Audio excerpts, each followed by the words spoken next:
Hello, hello. My name is Ed, and today I'm answering your whiskey questions. Let's go.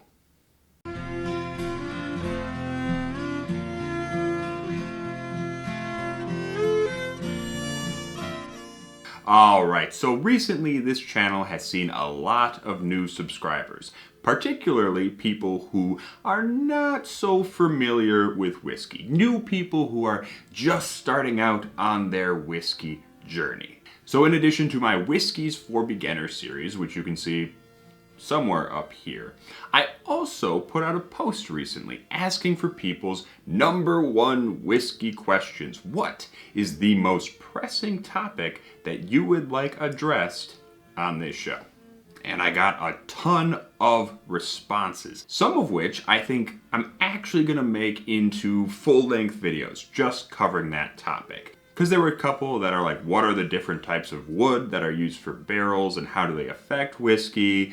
There's another one that how do I get into bourbon coming from Scotch? And I think those are excellent questions, but they deserve their own full-length videos. So sorry to those folk, you're gonna have to wait just a second. So this is going to be part 1. I actually got enough questions that I'm going to do a 2-parter. So look forward to that. But we also have a bunch of questions that I'm going to address right now, today, in this video. But for those of you who don't know me, you may be wondering, who's this pasty jagoff and who is he to be answering questions like this? Well, my name is Ed. I guess I already told you that. But I've worked in liquor retail and liquor distribution for... oh wow, I guess the lion's share of my adult life at this point. God, I'm getting old. And now I run my own private event business doing whiskey tastings for clients, which is called Whiskey Experience MKE. You can look us up if you're in the Milwaukee area. Feel free to throw some money at me. I mean, book an event. But for the most part, I'm just an enthusiast who likes to drink whiskey and talk about it online. So I'm basically just Stan Marsh from the Bad Timeline. And of course, while answering these questions, I'm going to be drinking a little glass of whiskey. My older viewers have been saying that since we got all these new subs, I've been getting a little bougie. And they're right. So today I'm drinking Colson's Blended Canadian. This is, well, it's a giant plastic jug that you can buy at your local drugstore. Or grocery store. I've never actually seen them in a liquor store.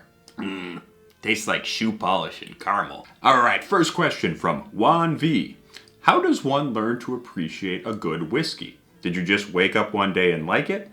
Or did you learn to like it? Coming from someone who thinks all liquor is pretty harsh. So that's a very good question. If you're new to alcohol, or even if you're just new to distilled spirits specifically, whiskey can be pretty harsh. It can kick you. It's not necessarily the most inviting beverage right away. So I've been drinking whiskey since I was 18. And the way I got into it was because, you know, I was a dumb college student just looking to get drunk. But I also, much like a lot of people who are looking to get into whiskey, had kind of a romantic notion about it. And it was like, oh, I'm gonna be the manly fellow who drinks whiskey. Ooh, look at me. But of course, the only things I could afford at that time were the absolute cheapest brands. So Old Thompson and Clan MacGregor. So by the time I was introduced to my first good whiskey, which was Balvenie 12, by the way, I had pretty much tasted some of the worst stuff I possibly was ever going to have. And so that's one technique. If you really want to go that way, you could just go out and buy some really terrible stuff, and then you're going to appreciate the good stuff so much better. But I don't actually recommend that. I think a better way to start getting into whiskey is cocktails. See, a lot of people will tell you, oh, you're only supposed to drink whiskey neat, and that's just not true. If you're first getting into whiskey, mix it with something. Mix with something. If you find whiskey harsh, if the alcohol is biting you, put it on the rocks, or put water in it, or put it in Coke, or lemonade, or, you know, whatever floats your boat. Personally, I love a good Manhattan. I love a nice, spicy, rye-forward Manhattan. But again, that might not be for you. You can make your cocktails however you like. And by starting with pretty simple whiskey cocktails, old-fashioned, whiskey sour, you're gonna start to appreciate the taste of whiskey, but it's going to be mixed with other stuff. It's not gonna be quite as punchy and harsh and alcohol forward. Same with putting it on the rocks, same with adding water. Whatever makes your whiskey palatable when you're first starting out is how you should drink it. And if you find out that you prefer to just drink your whiskey in a cocktail or drink your whiskey on the rocks and you never go over to drinking whiskey neat, that's totally fine too. You don't ever have to drink whiskey neat. You should enjoy whiskey the way that you enjoy whiskey. So as you start to acclimate to some of these tastes, then you can, start to try to drink it neat. Take little sips, roll it around in your mouth, see what you taste, give it a nice nose, and you'll start to get used to that ethanol burn. It's kind of like eating spicy food, actually, in that, you're going to get a little bit numb to the ethanol, but you're going to start picking up more flavors in the whiskey itself. And we have a related question from Saf Roll.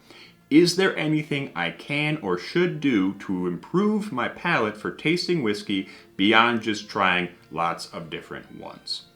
Great question. So now, obviously, drinking lots and lots of different whiskeys is going to get you used to the ethanol. It's going to get you used to the tastes that kind of show up in the different whiskeys. You're going to get used to the smells, and you're going to start recognizing lots of things. And that's really the goal. Because aside from getting used to the alcohol burn, a big part of having a good palate is really just putting names to what you are tasting. Your tongue and nose are going to be able to recognize things long before you're able to put words to what you're experiencing. So what I've done is I've actually gone out and tried to find things that show up in whiskey out in the real world and smell and taste them. I've actually gone to the supermarket and bought bags of spices just to smell and taste them. Cloves, spearmint, pepper, allspice. Same with fruits, People know what apple and cherry taste like. But if you know more fruits and you know what they taste like at different levels of ripeness, green banana versus a ripe banana, then, you're going to start to recognize those things in your whiskey. You're already tasting and smelling what's going on in the whiskey. It's just that you need to get your brain to make those connections to things that you already know. So much like with any sort of culinary thing, you gotta go out and you need a wide basis of knowledge, a wide range of tastes and smells, and then you're gonna start identifying those in the whiskey. So it really is just a mixture of experiencing whiskey a lot and experiencing a lot of other things for a frame of reference and putting those two together. I know a lot of beginners are very suspicious of people who say they can taste all this crazy stuff in whiskey, and I get it because that's where I was 10 years ago.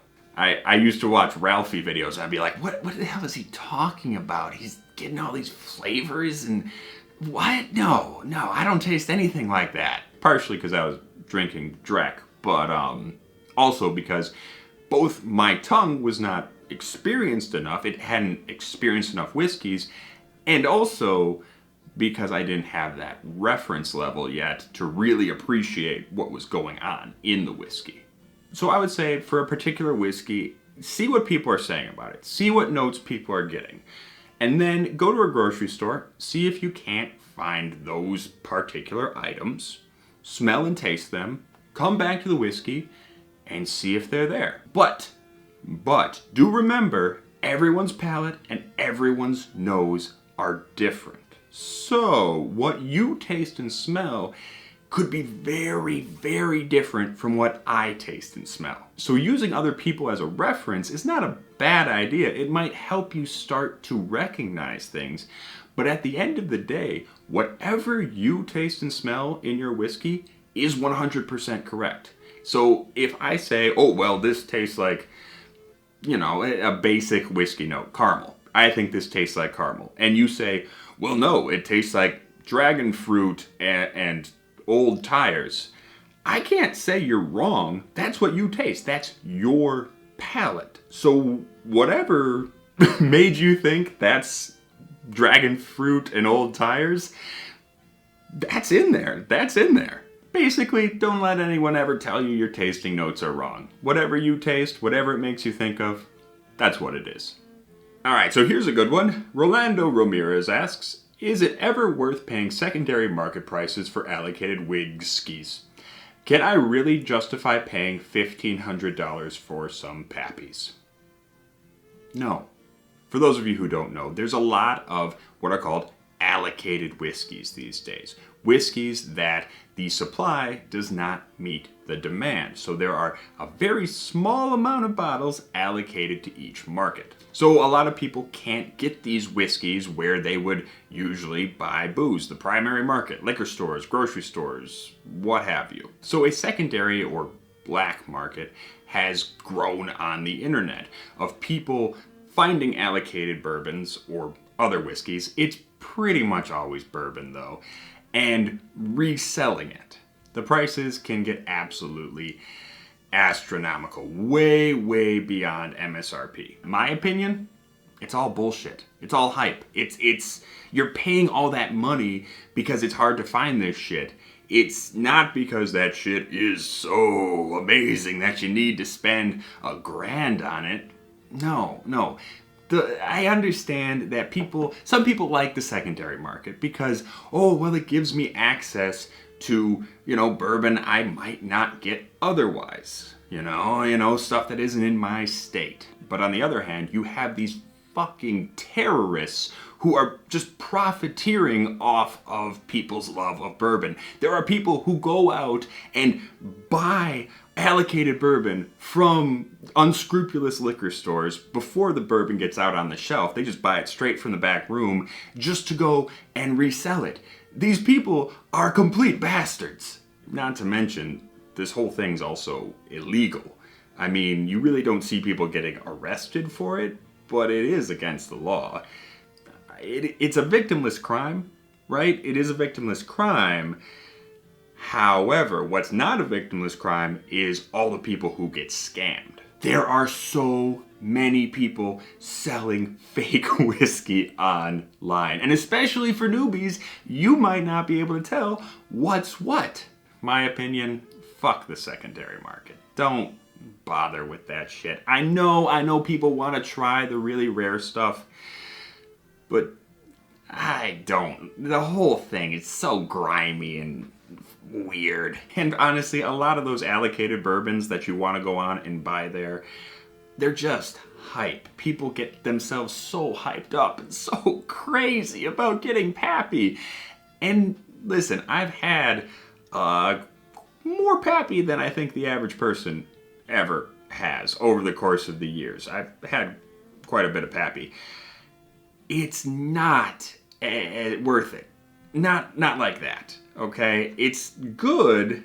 It's not worth selling your leg for, okay? But speaking of hype, Martin Maxwell has this to ask. First he says, I'm from Milwaukee too. Hey, that's awesome. My number one question is, how did I develop FOMO so badly? I was trying to explain this to my girlfriend last night, had some good points but struggled. The thumbnail is George Costanza, by the way. Yeah, cute. Anyway, yeah, so FOMO, fear of missing out, especially when it comes to whiskey. It's an interesting thing. I think anytime you become passionate about a subject, really, really passionate, there is a certain urge to want completeness. You want to try everything. You want to, have an opportunity to try everything in that particular field. It's a funny thing because you see that with people who collect or, are nerdy about all sorts of things, whether that's comic books, trading cards, shoes, clothes. There's always there's always this feeling like, oh, I really want to try the new and the cool and whatever. I want that completeness. And I wonder if that's something, a weird modern version of some instinctual behavior we had back in the Paleolithic, like, oh, I want to gather all the resources, and now we have everything we need, so now we just collect stuff like this.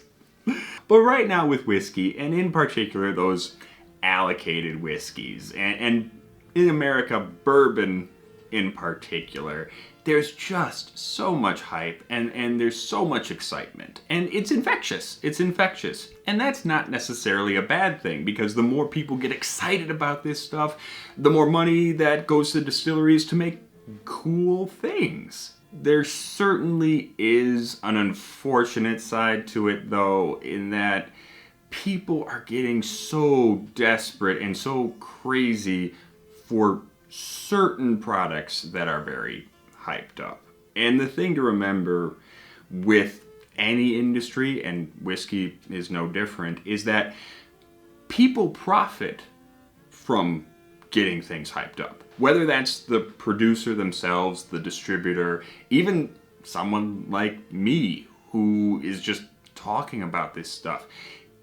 We profit because people get hyped, people get excited, and people, see this crazy new thing and they want to shell out money for it, or watch videos about it, or read articles about it, or what have you. So keep that in mind. I think a lot of the really hype stuff, especially, let's face it, the Buffalo Trace yearly releases, are they good? Are they tasty?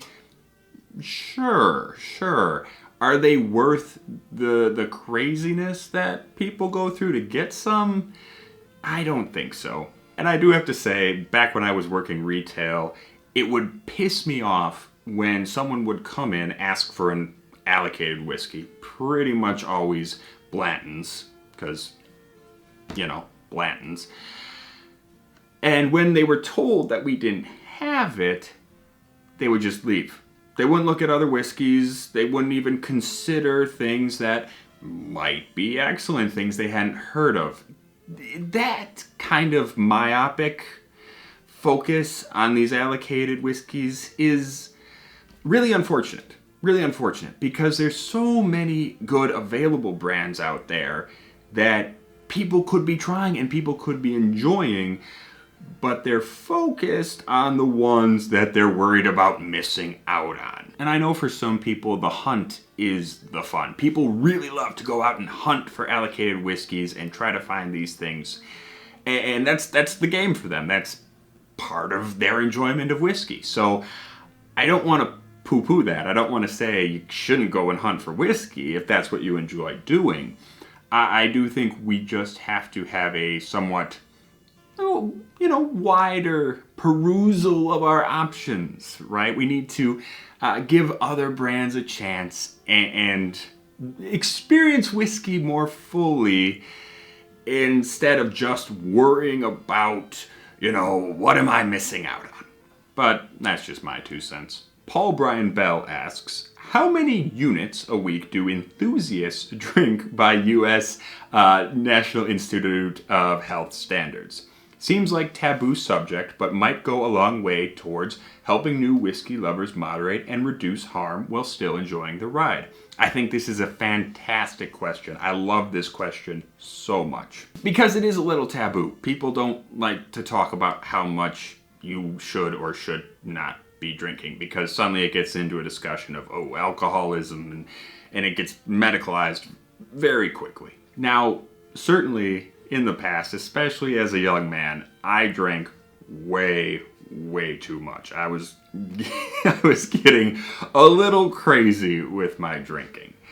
And certainly I've done that on this channel even. I'm sure you can go find some streams where I imbibed a bit too much. However, I do try to keep my intake to 1 to 2 drinks a day. So that's about 3 ounces of whiskey. So if a drink is about 1.5 ounces of liquor, I'm usually not drinking more than 3 or 4 ounces. Also, I don't usually do that every single day. I, usually have a couple on the weekends and maybe a couple days out of the week, especially if I'm shooting videos, I'll have 1 or 2. Now, the thing to remember is everyone's body is different and everyone's tolerance is different. It may depend on what size you are, how much muscle you have versus fat, whether you were assigned male or female at birth. All these different things can play a part in how much, you can drink. That said, according to health experts, you really shouldn't be drinking more than a couple in a day, and you really shouldn't be drinking more than, say, 7 in a week. Which I know in Wisconsin we drink way more than that. we drink a ton here. I know there are people out there who are like, well, I have 5 healthy glasses of whiskey a day and I feel fine. And okay, that said, you're probably going to be doing some damage to yourself, to your liver, to your brain, even if you're not feeling the effects yet. Personally, I'm at a point in my life where I don't like the feeling of being drunk. A little effect, a little warm, a little tipsy, that's okay. I don't like the feeling of being drunk anymore. So for me, I drink pretty moderately at this point. For the most part, I certainly do break that rule from time to time. But moderation is key. If you're drinking to the point of sloppiness, if you're blacking out, if it's causing issues in your professional or personal life, those are serious signs. And, I'm not saying you have to immediately go to AA, and stop drinking forever. But that said, you might want to be careful and take a look at what your relationship with alcohol is. Because if it's not just you enjoying alcohol and being enthusiastic about alcohol, and it's becoming a point where you need alcohol, that is pretty serious. The thing to remember is that this is a drug. It's a relatively addictive drug. It's a psychoactive poison, so be careful. Alright, but that's enough questions for now. Stay tuned for next week when I answer even more of your whiskey questions, and if you have some, leave them down in the comments. And until next time, stay healthy, stay safe, and stay rotten.